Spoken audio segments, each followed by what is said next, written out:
Oman में जाकर as a doctor काम करना चाहते हो तो आप बिल्कुल राइट वीडियो पर हो। इस वीडियो में मैं आपको कंप्लीट पाथवे बताऊंगा जी। अगर आप लोग फ्रेश एमबीबीएस के ग्रेजुएट्स हो या आप लोग अपनी एमबीबीएस की ग्रेजुएशन कंप्लीट कर चुके हो और ओमान में जाकर एज अ मेडिकल डॉक्टर काम करना चाहते हो, इस वीडियो में स्पेशली जिन चीजों के बारे में बात करूंगा वो है जी requirements of a doctor to work in Oman. इसके साथ साथ हम बात करेंगे एलिजिबिलिटी क्राइटेरिया की। इसके बाद आपने ओमान में अपनी मेडिकल काउंसिल से रजिस्ट्रेशन कैसे करवानी है और रजिस्ट्रेशन के बाद आपने वहां का कौन सा एग्जाम पास करना है, एग्जाम पासिंग की क्राइटेरिया क्या है, और इसके साथ साथ आपने एग्जाम के बाद अपना मेडिकल लाइसेंस कैसे हासिल करना है, और मेडिकल लाइसेंस हासिल करने के बाद आपने ओमान में एज अ डॉक्टर जॉब कैसे हासिल करनी है। और जॉब के बाद हम डिस्कस करेंगे जी ओमान में आपकी सैलरी कितने होने वाली है। ये सारे का सारा पाथवे आपको इस वीडियो में मिल जाएगा। तो अगर आप चाहते हो कि इस पाथवे में जितने भी स्टेप्स इन्वॉल्व हैं वो उन तमाम के तमाम स्टेप्स की आपको अच्छे से समझ आए और आपको पता चले कि आपके लिए कौन सी राइट क्वालिफिकेशंस हैं जो आप अगर ओमान में जाकर एज अ मेडिकल डॉक्टर या एज अ जनरल प्रैक्टिशनर अगर आप काम करना चाहते हो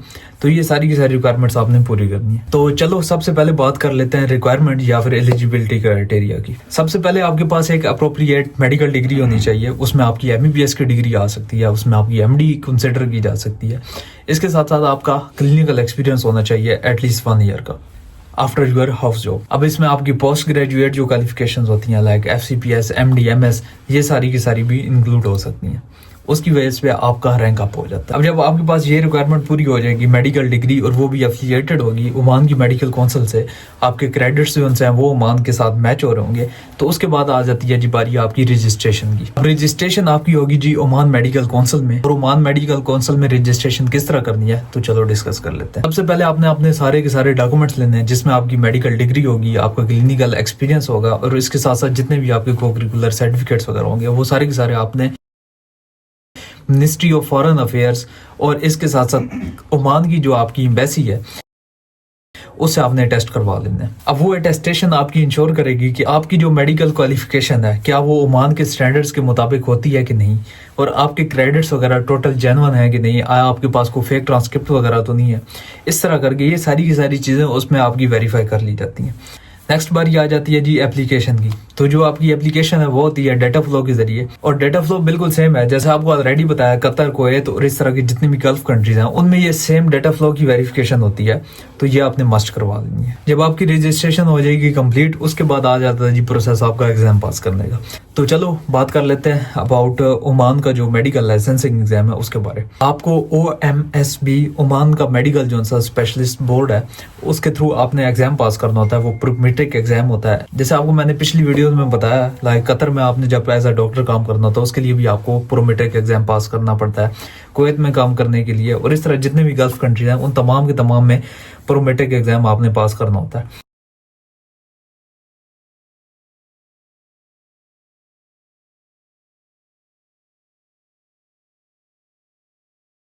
तो ओमान में भी सेम एज इट इज आपको प्रोमेट्रिक एग्जाम पास करना पड़ेगा। अब लोग पूछते हैं कि हम किस जगह पे जाके या एग्जाम अटेम्प्ट कर सकते हो, तो ये वर्ल्ड वाइड है। आपने दुनिया में किसी भी कोने में बैठे हैं आप वहाँ पे अपनी रजिस्ट्रेशन करवा कर प्रोमेट्रिक एग्जाम आप पास कर सकते हो।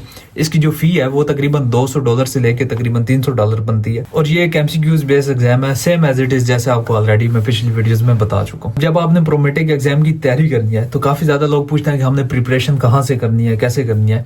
तो जितने भी आपके मेडिकल एग्जाम है स्पेशली जब ऐसे कैटेगराइज हो जाते हैं, लाइक आपने यूरोपियन कंट्रीज में जाकर अपनी मेडिकल लाइसेंसिंग एग्जाम पास करना है तो उनके लिए एक सेम सिलेबस रहता है। इसी तरह अगर आपने गल्फ में जाकर अपने मेडिकल लाइसेंसिंग एग्जाम्स आपने पास करना है तो उनका एक सेम सिलेबस है। तो आपने डेटा फ्लो जब आपका वेरीफाई हो जाना है उसके फौरन बाद आपने अपनी प्रिपरेशन उनके अकॉर्डिंग स्टार्ट कर लेनी है। उनके अपने मेडिकल सिस्टम को समझना है, वहाँ पर आपकी जो क्वालिफिकेशंस हैं उसमें क्या क्या रेलिवेंस पाई जाती है वो सारी की सारी चीज़ें आपने क्लियर करनी है। और लाइसेंसिंग एग्जाम के लिए आपने MCQs की प्रिपरेशन के लिए आपने जो बेसिक्स और क्लिनिकल कॉन्सेप्ट्स हैं इन तमाम की तमाम को अच्छे से रीड आउट करना है। और उसके लिए मैं सबको ये सजेस्ट करता हूँ कि अगर आप लोग USMLE फर्स्ट एड की जो बुक है वो आपने अगर पढ़ लिया है और कंप्लीट कर लिया है तो उम्मीद है कि आपको उसके अलावा मजीद कोई एक्स्ट्रा शॉर्टकट मारने की जरूरत नहीं पड़ेगी। तो वो एक बेसिकली आपका पूरी की पूरी MBBS का एक निचोड़ है। अगर आपने उसको अच्छे से पढ़ लिया है तो वेल एंड गुड, आपको किसी भी एग्जाम में कोई ज्यादा दुश्वारी का सामना नहीं करना पड़ेगा। अब फर्स्ट एड या USMLE स्टेप 1 की बुक कैसी है और इसका एक मुकम्मल रिव्यू मैंने ऑलरेडी अपने चैनल पर डाला हुआ है, आप लोग ये सामने स्क्रीन पर नजर आ रहा होगा। थंबनेल और लिंक उसका डिस्क्रिप्शन में मौजूद होगा, तो आप लोग वहाँ से जाके उसका कंप्लीट रिव्यू भी देख सकते हो। और उसमें मैंने बताया था कि आपने उस बुक से कैसे अपनी प्रिपरेशन करनी है और एग्जाम्स के लिए आपने कैसे तैयार होना है। नेक्स्ट बात कर लेते हैं जी जॉब के बारे में कि आपने जॉब कैसे हासिल करनी है। जैसे ही आपका प्रोमेट्रिक एग्जाम पास होगा उसके फौरन बाद आपको एक मेडिकल लाइसेंस मिल जाएगा और वो लाइसेंस आपका 3 से 4 साल के लिए वैलिड होता है, लेकिन बाद में एक्सटेंड कर दिया जाता है और आपका लाइफ टाइम वो चल जाता है। लेकिन अब जैसे ही आपको लाइसेंस मिलेगा फौरन तो आपको जॉब मिलनी नहीं, तो आपने सबसे पहले कोशिश करनी है कि आपने पब्लिक सेक्टर्स में अपनी जॉब तलाश करने की कोशिश करनी है। उसकी एक रीजन है कि जो पब्लिक सेक्टर में आपका पे स्केल होता है वो प्राइवेट सेक्टर से थोड़ा ज्यादा होता है, वहां पर आपको आपका रिटर्न अच्छा खासा मिल रहा होता है। तो इसलिए आपने कोशिश करनी है कि आपने प्रायोरिटी बेसिस पर अपने पब्लिक सेक्टर जितने भी हॉस्पिटल्स हैं ओमान में, उनके नेम आपको स्क्रीन पर नजर आ रहे होंगे, तो उन तमाम के तमाम में आपने कोशिश करनी है कि अपनी जॉब तलाश करनी है। इसके साथ साथ आप ओमान में जो ऑलरेडी काफी ज्यादा लोग वहां पर एज अ डॉक्टर काम कर रहे हैं, तो आप उनकी सोर्सिंग करके आप वहां पर जॉब सिक्योर कर सकते हो, क्योंकि जो बंदा ऑलरेडी ओमान में रह रहा है वो आपकी जॉब तलाश करने में ज्यादा हेल्पफुल रहेगा बजाय कि आप ऑनलाइन साइट से अपनी जॉब सर्च करते रहो। तो पब्लिक सेक्टर में जॉब तलाश करने के बाद आपने साथ साथ प्राइवेट सेक्टर्स में भी जॉब तलाश करनी है और इसके साथ साथ जो ऑर्गेनाइजेशंस होती हैं, एनजीओज होती हैं, उनमें भी काफी ज्यादा पाकिस्तानी और इंडियन डॉक्टर्स के लिए वैकेंसीज आती हैं, तो आप वहां पर अप्लाई करके अपनी जॉब सिक्योर कर सकते हो। और आपको पता है कि ओमान में ऑलरेडी इंडियंस और पाकिस्तानी काफी ज्यादा तादाद में वहां पर रह रहे हैं, वहां पर जॉब्स कर रहे हैं और इसके साथ साथ बिजनेस के रिलेटेड काफी ज्यादा लोग वहां पर मौजूद हैं, तो उनको अपनी लैंग्वेज में डॉक्टर्स चाहिए होते हैं। काफी ऐसी कंपनीज हैं जहां पर टोटली वर्कर्स पाकिस्तानी हैं, काफी ऐसी लेबर कंपनीज हैं और डिलीवरी कंपनीज हैं जिनमें टोटल के टोटल जो वर्कर्स हैं और लेबर है वो सारी पाकिस्तानी, बांग्लादेशी और इंडियंस हैं। तो आपने कोशिश कर लेनी है कि ऐसी कंपनीज में जॉब फाइंड करने की कोशिश करनी है। उनके साथ साथ आपको काफी ज्यादा अमारात मिल जाती हैं जिसमें आपके हाउसिंग एक्सपेंसेस, इसके साथ साथ आपके मेडिकल एक्सपेंसेस और आपकी जो फ्लाइट टिकट्स वगैरह होती हैं ये सारी की सारी भी फ्री हो सकती हैं। तो चलो इन तमाम चीज़ों के साथ साथ हम बात कर लेते हैं वहाँ पर रहकर आपकी सैलरी कितने होने वाली है। तो सैलरी जो सी है वो आपकी वेरी करती है, लाइक काफ़ी चीज़ें हैं ऐसी जिन पर आपकी सैलरी डिपेंड कर रही होती है और उनमें सबसे मेन चीज़ जो है वो है जी आपका क्लिनिकल एक्सपीरियंस।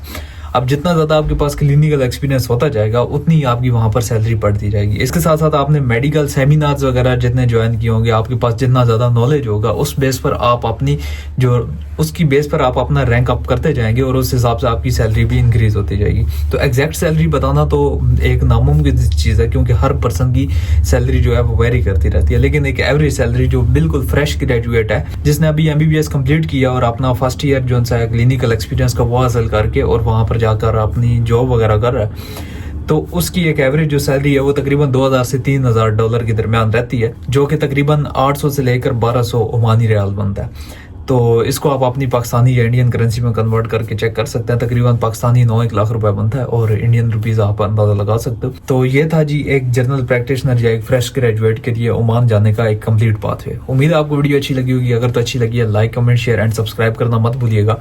मिलता है इंशाल्लाह नेक्स्ट वीडियो में, तब तक के लिए सब्सक्राइब करना मत भूलिएगा। मिलता है इंशाल्लाह नेक्स्ट वीडियो में, तब तक के लिए खुदा हाफिज।